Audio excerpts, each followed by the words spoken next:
दोस्तों आज मैं आपको जिस मूवी को एक्सप्लेन करने वाला हूँ वो 2017 में रिलीज हुई मूवी द रिचुअल है। ये एक ब्रिटिश हॉरर मिस्ट्री फिल्म है जिसे डायरेक्ट किया है डेविड ब्रुकनर ने। इस मूवी को IMDb पे 6.3 आउट ऑफ 10 की रेटिंग मिली है एंड रॉटन टमाटोज पे ये 74% रेटिंग के साथ अवेलेबल है। तो दोस्तों अब मैं आपका ज़्यादा समय ना लेकर मूवी की तरफ चलता हूँ। मूवी की शुरुआत में हमें 5 दोस्तों को दिखाया जाता है जिनका नाम फिल, डॉम, हश, ल्यूक और रॉब होता है। वो एक पब में बैठकर ग्रुप हॉलिडे के लिए प्लान कर रहे होते हैं तो रॉब हाइकिंग के लिए स्वीडन चलने के लिए सजेस्ट करता है, जिसके लिए सभी दोस्त तैयार हो जाते हैं। फिर जब ल्यूक ड्रिंक लेने के लिए मॉल जा रहा होता है तो वो दोस्तों में से किसी को अपने साथ चलने के लिए कहता है। इस पर रॉब उसके साथ जाने के लिए तैयार हो जाता है। जब वो मॉल पहुंचते हैं तो वो देखते हैं कि वहाँ की रिसेप्शनिस्ट को कुछ चोरों ने हॉस्टेज बना रखा है। जैसे ही वो चोर अंदर आते हैं तो ल्यूक वहां से छुप जाता है, लेकिन रॉब वहीं खड़े रह जाता है। जिसके बाद वो चोर रॉब से उसका वॉलेट और बाकी चीज़ें लेने के बाद उसकी वेडिंग रिंग मांगते हैं, लेकिन रॉब वेडिंग रिंग देने से बिल्कुल मना कर देता है। इस पर गुस्से में आकर वो उसे चाकू से अटैक करके काफ़ी बुरी तरीके से मार देते हैं। इस दौरान ल्यूक ये सब देख रहा था, लेकिन वो उसकी मदद के लिए कुछ नहीं कर पाता। तभी सीन शिफ्ट होता है 6 महीने बाद पर, जहाँ पर बाकी दोस्त रॉब की याद में स्वीडन हाइकिंग के लिए गए होते हैं। फिर वो लोग पहाड़ी की चोटी पर पहुंचते हैं और वहाँ रॉब की याद में एक कब्र बनाते हैं। इस दौरान वो सब बहुत दुखी थे और अपने दोस्त को याद कर रहे थे।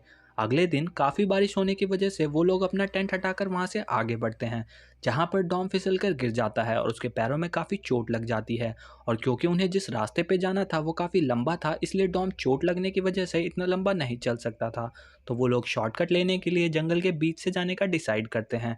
जब वो लोग जंगल से आगे बढ़ते हैं तो उन्हें एक हिरन की डेड बॉडी पेड़ों में बहुत ही बुरी तरीके से लटकी दिखाई देती है।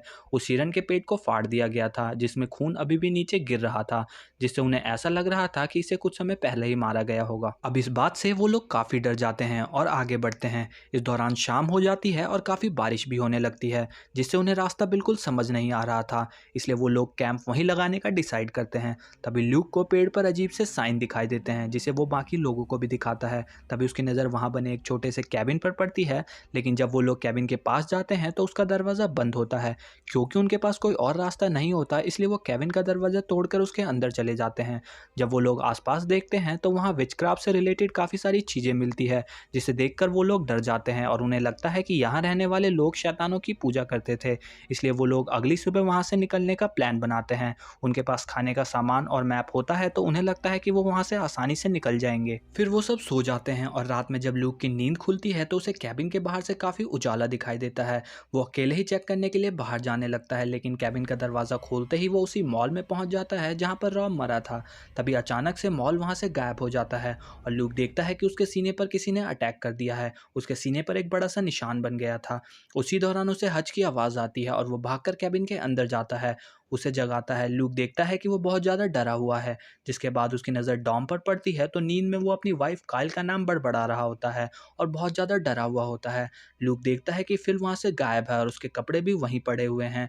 वो ऊपर जाकर चेक करता है तो देखता है कि फिल नेक्ड होकर विचक्राफ्ट के आगे प्रेयर कर रहा होता है। फिर ल्यूक उसे होश में लाता है। फिल अपने आप को इस हालत में देखकर काफ़ी हैरान था। इन सब चीज़ों से वो लोग काफ़ी डर जाते हैं, इसलिए वो लोग तैयार होकर वहाँ से निकलने लगते हैं। तभी बाहर आकर वो देखते हैं कि पेड़ों पर अजीब से निशान बने हुए हैं और आगे जाने का रास्ता भी बंद हो गया है। इस दौरान डॉम बहुत ज़्यादा डर जाता है, इसलिए वो उल्टी दिशा में बने हुए रास्ते पर चलने लगता है, जिसे मजबूरन बाकी लोगों को भी उसके साथ जाना पड़ता है। इस दौरान वो लोग कैबिन में हुई अपनी कंडीशन से काफ़ी परेशान होते हैं। फिर कुछ दूर चलने के बाद उन्हें फिर से एक कैबिन दिखाई देता है, लेकिन वो लोग पहले ही बहुत ज़्यादा डरे हुए थे, इसलिए वो उस कैबिन की तरफ ना जाकर आगे बढ़ते हैं। डॉम को चोट लगने की वजह से वो थोड़ी देर आराम करने के लिए कहता है और वहीं एक पेड़ के नीचे जाकर बैठ जाता है। अभी ल्यूक आसपास देख रहा होता है तो जंगल में उसे एक अजीब क्रिएचर के होने का एहसास होता है, जिससे वो बहुत ज़्यादा डर जाता है। वो वापस आकर अपने दोस्तों को इस बारे में बताता है, लेकिन उन लोगों को इस पर विश्वास नहीं होता। तब ल्यूक अपने सीने में लगी हुई चोट के निशान को दिखाता है और डॉम को कहता है कि हमें यहाँ नहीं होना चाहिए, तुम हमें गलत रास्ते पर ले आए हो। डॉम इस बात पर काफ़ी गुस्सा होता है और कहता है कि तुम्हारी वजह से हम यहाँ फंसे हुए हैं, और साथ ही साथ वो ये भी कहता है कि तुम्हें पता है कि मैं किस बारे में बात कर रहा हूँ, जिससे ल्यूक बहुत ज़्यादा गुस्सा हो जाता है और उसे धक्का दे देता है।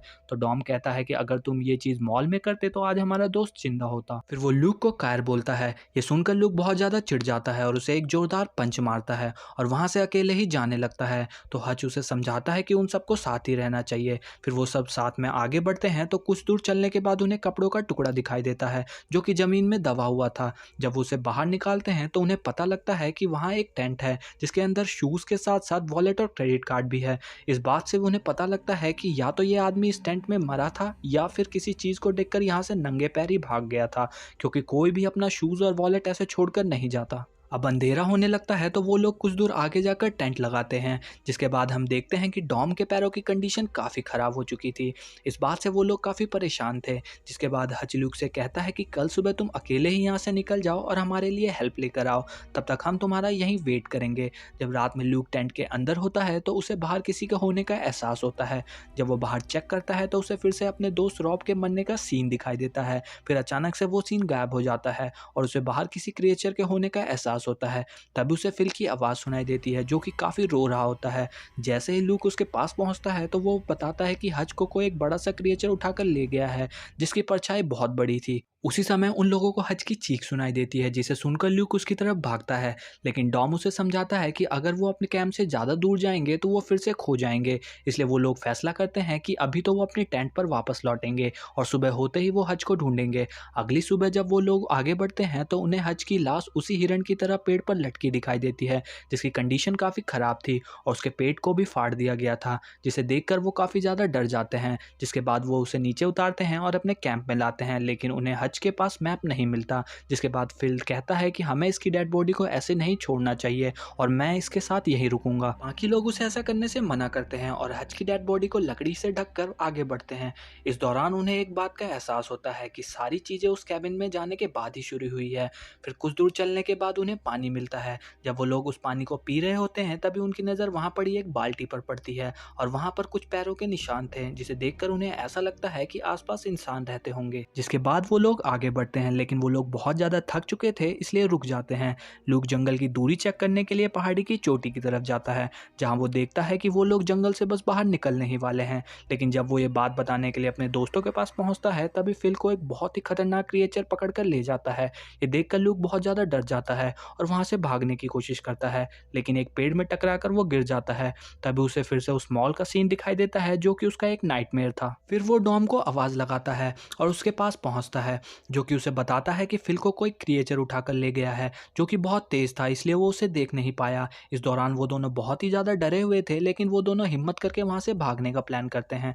कुछ दूर जाने के बाद उन्हें एक रास्ता दिखाई देता है जहाँ पर चारों तरफ मसाले जल रही थी और वहीं पर उन्हें फिल की डेड बॉडी दिखाई देती है जो कि काफ़ी बुरी कंडीशन में थी। फिर वो लोग उसी रास्ते में आगे बढ़ते हैं तो वो लोग फिर से एक कैबिन में पहुंच जाते हैं जहाँ पीछे से कोई लूक के सर पे मार के उसे बेहोश कर देता है। जब उसकी आंख खुलती है तो वो देखता है कि वो दोनों बंधे हुए हैं। वो कैबिन के छेद से बाहर देखने की कोशिश करता है तो उसे बहुत सारे लोग दिखाई देते हैं।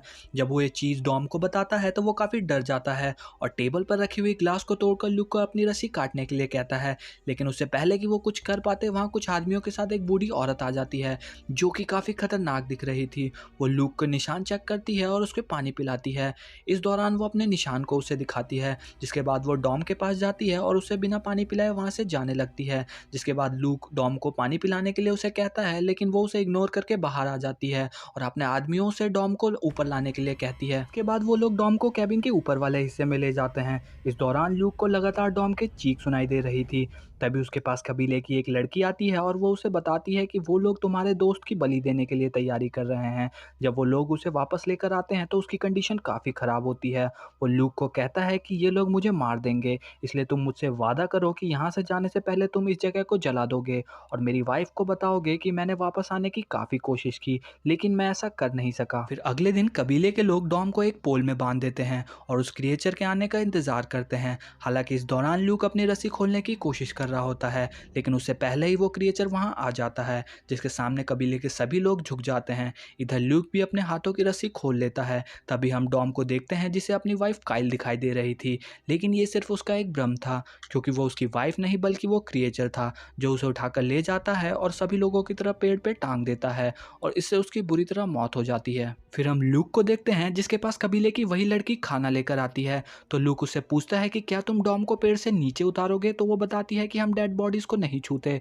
फिर जब ल्यूक उस क्रिएचर के बारे में पूछता है तो वो बताती है कि वो बहुत ही पुराने जॉनतुन में से एक है जो कि लॉकी से बिलोंग करते हैं, इसलिए हम उनकी पूजा करते हैं जिससे वो हमें नुकसान ना पहुंचाए। वो बताती है कि आज रात तुम्हारा भी रिचुअल होगा, इसलिए तुम्हें भी उनके सामने घुटनों पर बैठना होगा, और अगर तुमने ऐसा नहीं किया तो वो तुम्हें भी पेड़ पर लटका देंगे। इस बात पर ल्यूक हैरान होकर पूछता है कि आखिर मैं ही क्यों, जिस पर वो बताती है कि तुम्हारा दर्द बाकियों से अलग था, इसलिए जब भी वो आए तो तुम बाकियों की तरह उनके सामने घुटनों पर झुक जाना। फिर हम देखते हैं कि ल्यूक उस लड़की के जाने के बाद ऊपर के रूम में पहुंचता है, जहां पर उसे बहुत सारी डेड बॉडीज दिखती है जो कि पूरी तरीके से सूख चुकी थी, लेकिन तब भी उनमें जान थी। ये देखकर ल्यूक उन सबको एक एक करके आग लगा देता है और वहां से निकल जाता है। अब वो एक रूम में पहुंचता है तो उसे एक गन मिल जाती है। इसी दौरान वो क्रिएचर वहां आ जाता है और उस लड़की को उठाकर ले जाता है। ल्यूक वहां से निकलने की कोशिश करता है तो उसके सामने एक आदमी आ जाता है जिसे वो गन से शूट करके मार देता है। तभी उसे एक दूसरा आदमी दिखता है जिसके हाथ में कुल्हाड़ी होती है। जैसे ही वो उसे मारकर कुल्हाड़ी उठाता है, वो क्रिएचर उसके सामने आ जाता है जिसने उस लड़की को बुरी तरीके से मार दिया था, क्योंकि उसने ल्यूक की हेल्प की थी। उसे देखकर ल्यूक वहां से भागने की कोशिश करता है तो वो देखता है कि वो क्रिएचर उस लड़की को उठाकर ले जा रहा था। ल्यूक गन से उस पर हमला करता है, लेकिन क्रिएचर पर गोलियों का कोई असर नहीं होता। वो उस लड़की को छोड़कर ल्यूक के पीछे लग जाता है और उस पर अटैक कर देता है, जिससे ल्यूक से उसके हाथों से कुल्हाड़ी नीचे गिर जाती है। फिर वो उसे पकड़ लेता है और उसे घुटनों पर गिरा देता है, लेकिन ल्यूक फिर से उठ जाता है और उस पर कुल्हाड़ी से अटैक कर देता है और जल्दी से भागकर जंगल से बाहर निकल जाता है। इस दौरान हम देखते हैं कि वो क्रिएचर उस जंगल में ही फंसा हुआ था और वो जोरों से चिल्ला रहा था, और यही मूवी खत्म हो जाती है। दोस्तों, अगर आपको वीडियोस पसंद आ रही हो तो आप इसे लाइक, शेयर और सब्सक्राइब जरूर कीजिएगा। इससे हम मोटिवेट होंगे और आपके लिए आगे वीडियोस बनाते रहेंगे।